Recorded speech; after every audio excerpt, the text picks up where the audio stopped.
এই বছরটা ভেবেছিলাম শুরু করব কোনো মন্দিরে পুজো দিয়ে, বাট যেটা চেয়েছিলাম সেটা একদমই হয়নি। নিউ ইয়ারটা খুবই বাজেভাবে আমার শুরু হয়। যাই হোক, ওইসব ছাড়ো, এখন আমি রেডি হচ্ছি কারণ আমি ভেবেছি একটু পুজো দিতে যাব। আজকে আমি হুডির ওপর শাড়ি পরেছি, দেখতেই পাচ্ছ, আর এতটাই তাড়াহুড়ো করে রেডি হয়েছিলাম যে পিন আটকাতেই ভুলে গেছি আসলে, যেটা আমি ওখানে গিয়ে নোটিস করি। তারপর আমরা চলে গেছিলাম গঙ্গার পাড়ে, গায়ে মাথায় একটু গঙ্গা জল ছিটিয়ে নিতে।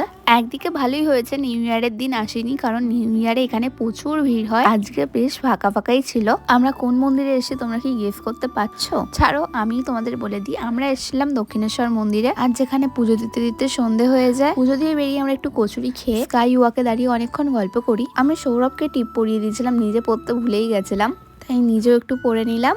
এবার মনে হচ্ছে যে পুজো দিতে গেছিলাম। বাড়ি যাওয়ার আগে এই জিনিসটা কিনেছিলাম, দেখে খেতে ইচ্ছা করছিল আমার। তারপর আর কি, সৌরভের বাস চলে আসে, ওর রাস্তায়, আমি আমার রাস্তায় চলে যাই। তো চলো, দেখা হচ্ছে তোমাদের সাথে নেক্সট ভিডিওতে।